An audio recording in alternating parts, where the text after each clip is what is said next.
Happy New Week, guys.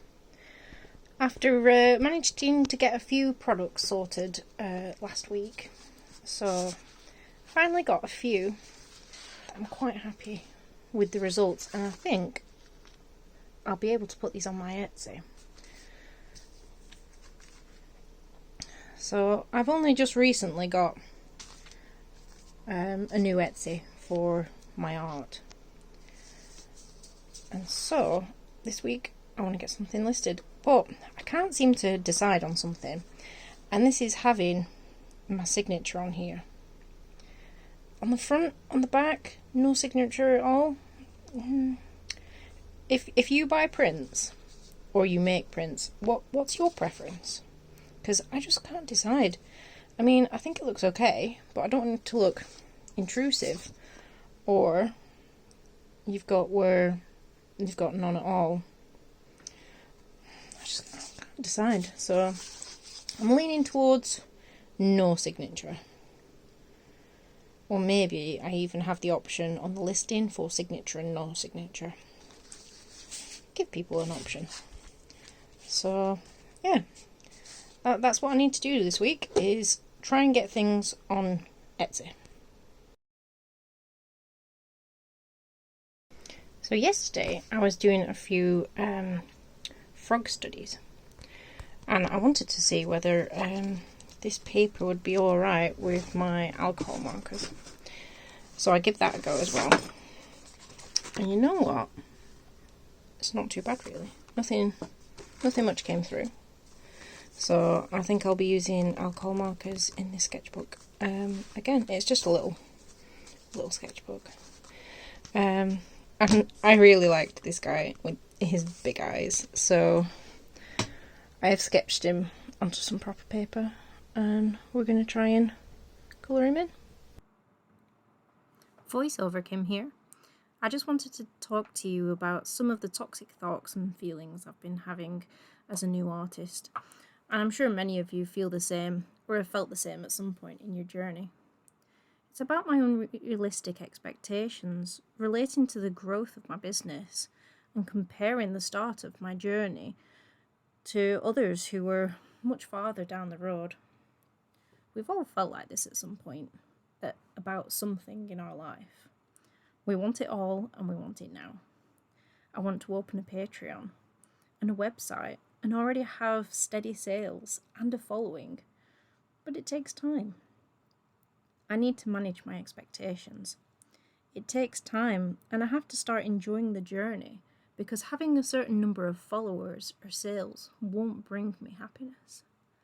I keep reminding myself that if I don't enjoy what I'm doing when no one is watching, then having an audience, no matter the size, it won't change that. I'm starting this creative business at 33, and sometimes it feels like I started too late, and that I'll never catch up to those who started theirs in their teens and 20s. But it's not too late. If anything, the life experiences I've gained means that I know exactly what I want and what I don't want. I don't want negative comments to dictate the direction of my life or my art. I don't want to work myself into an early grave and only earn pennies for the time that I spend on my business. I want to enjoy this process, slow as it may be, and help others along the way. Do you get these toxic thoughts as well? I'm certainly not the only one. Well, let me know in the comments how you got out of that, so that we can help others. It's crazy, and it's a self-depreciating thought that, if we don't have as many likes, then no one likes us and our art is rubbish. It's a strange way to think about my business, and to expect so much from it at such an early stage. I've only just opened my Etsy store, and I've only got maybe a dozen products on there. I've only just started on TikTok last week, and that's been a fun transition. I've got a handful of videos on there, but only a handful of following, but you know what? For a few videos, that's pretty decent.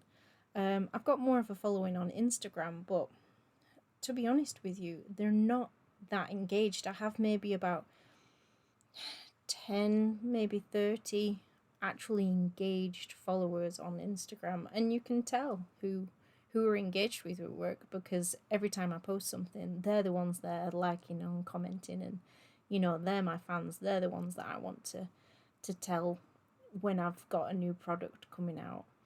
So for me, I'd rather tell them about it than try and get lots and lots of new numbers and like get some new members and be like, yeah, come on, my follower count has gone up. But no, I want to tell my fans, those true hardcore fans that are there for you every single time you post something. And they're the reason why I have put out my content. It's not because I have a certain number. Certainly not a follower number. It's the number of my super fans. Which is only a handful, but honestly, when they like and comment on a picture or a video and stuff, it just absolutely makes it worth it. And that's what I've got to focus on going forwards is not vanity metrics, not the number of likes, the number of followers, but the people who actually engage with my art or my content and actually like what they see, and especially enough to comment. It makes my day seeing a comment down there.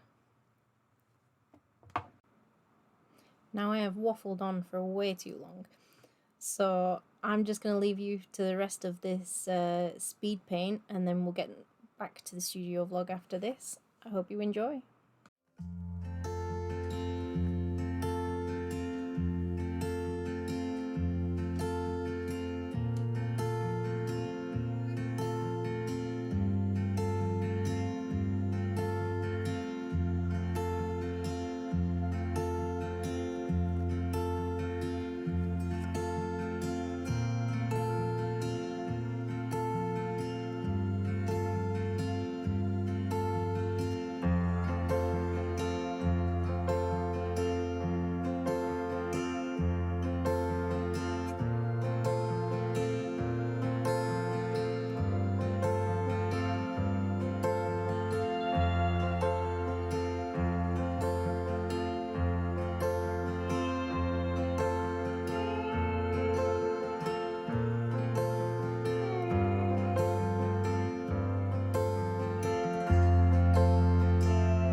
Maisie zoomies.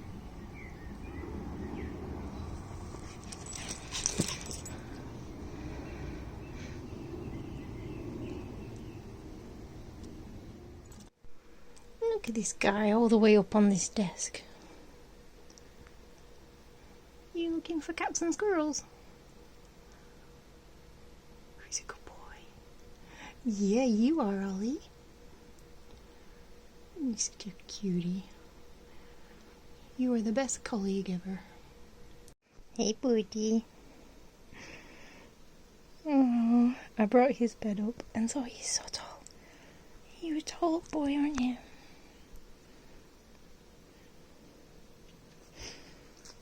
No, it's okay, Booty. It's okay. Yeah, you're coming up here working with Mummy, aren't you?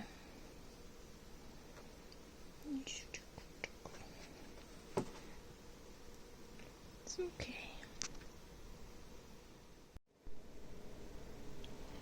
My goodness, this week has absolutely flown by. Yesterday I didn't film anything because I was looking into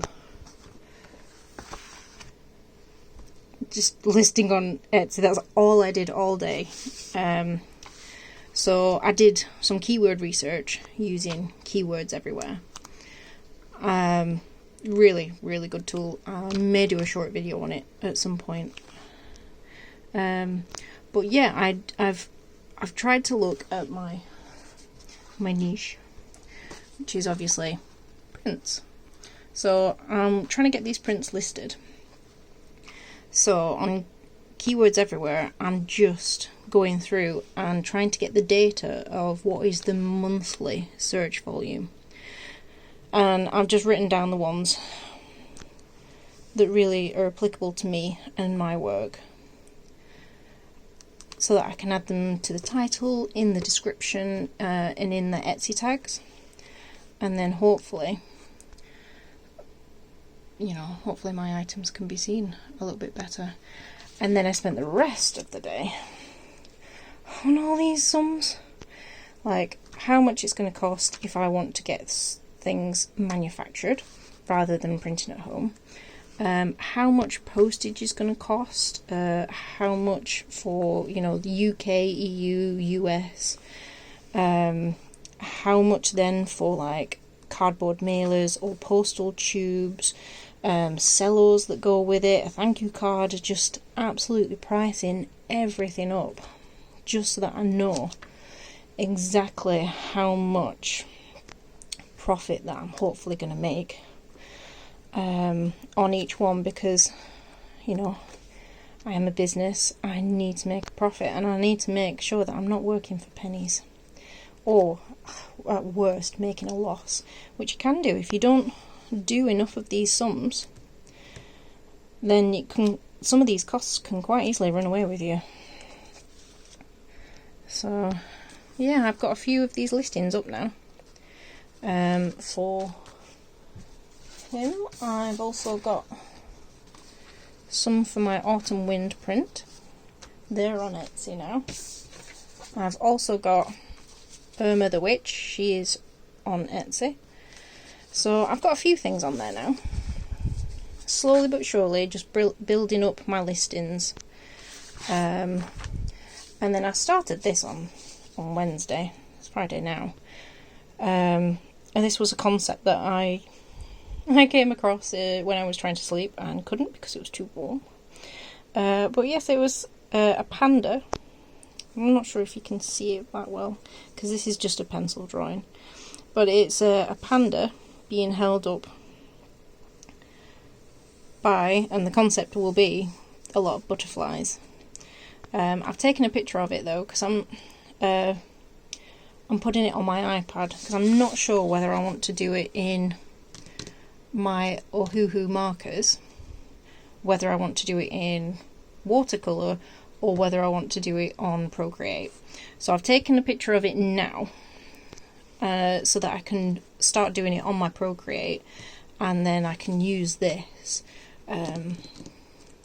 either for my Ohuhu markers, because this is actually marker paper, or I can try and transfer this onto watercolour paper. I'm hoping it comes out nice. Hopefully I'll get to finish this next week. It's Friday evening now, so definitely can't finish it this week. And I'll let you know and see how it goes. I'm going to sign off now, but thanks for watching, guys. See you in the next one.